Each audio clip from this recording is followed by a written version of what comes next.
Today's Gospel reading is according to Mark.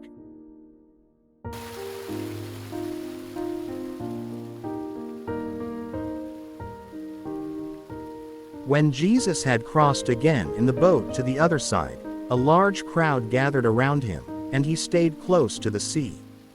One of the synagogue officials, named Jairus, came forward.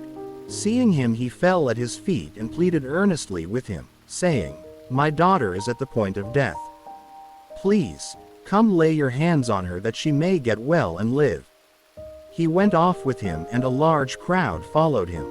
There was a woman afflicted with hemorrhages for 12 years. She had suffered greatly at the hands of many doctors and had spent all that she had. Yet she was not helped but only grew worse. She had heard about Jesus and came up behind him in the crowd and touched his cloak. She said, "If I but touch his clothes, I shall be cured." Immediately her flow of blood dried up.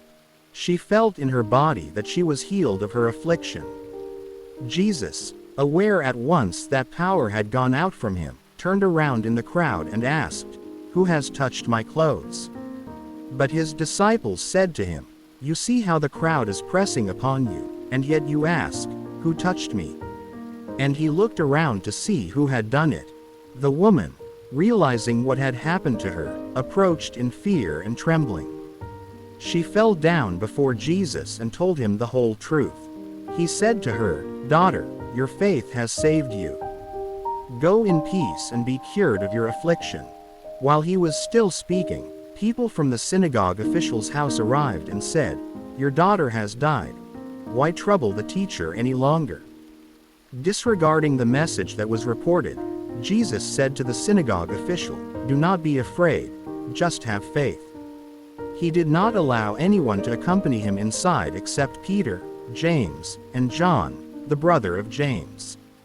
When they arrived at the house of the synagogue official, he caught sight of a commotion, people weeping and wailing loudly. So he went in and said to them, "Why this commotion and weeping? The child is not dead but asleep." And they ridiculed him. Then he put them all out. He took along the child's father and mother and those who were with him and entered the room where the child was. He took the child by the hand and said to her, "Talitha cum," which means, "Little girl, I say to you, arise." The girl, a child of 12, arose immediately and walked around. At that they were utterly astounded.